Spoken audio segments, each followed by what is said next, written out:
Salut Raphaël.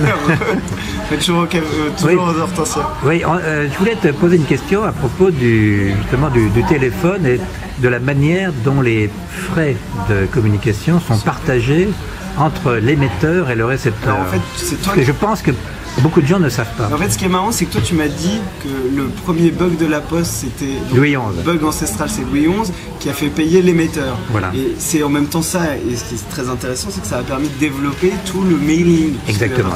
À partir de l'encyclopédie Diderot d'Alembert. L'encyclopédie, les gens pouvaient mailer puisque c'était à eux de calculer finalement si ça allait être intéressant pour eux d'envoyer des courriers. Et le téléphone, il s'est passé la même chose entre les États-Unis et l'Europe. C'est-à-dire qu'en Europe, tu sais qu'en France d'ailleurs, c'était les PTT. La poste et les télécommunications c'est la même chose. La même chose. Et donc en Europe, on a eu pareil avec le téléphone mobile où c'était l'émetteur qui payait et non pas le récepteur, alors qu'aux États-Unis il y avait charge partagée. Voire même, je crois que c'était que le récepteur au début. Résultat des courses, le mobile pour nous, l'effet de réseau a été immédiat puisque tu pouvais acheter un téléphone pour recevoir les appels des autres et que ça te coûtait rien, seulement ceux qui voulaient t'appeler. Donc c'est ça qui a fait que... Et alors maintenant, comment ça se passe? Alors maintenant c'est très simple, moi si je t'appelle en France, c'est moi qui paye. Donc c'est l'émetteur.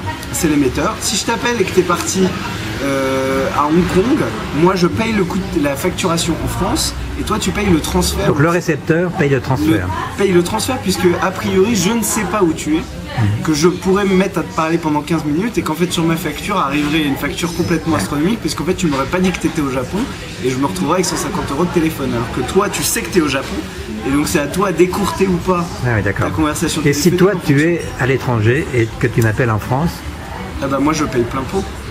Tu payes plein pot. Mais on est sur cette vraie logique, c'est celui qui a l'information. C'est la logique, on va dire, européenne du problème, c'est celui qui a l'information qui paye. D'accord. Et donc si tu es à l'étranger et que tu appelles quelqu'un à l'étranger, c'est pareil?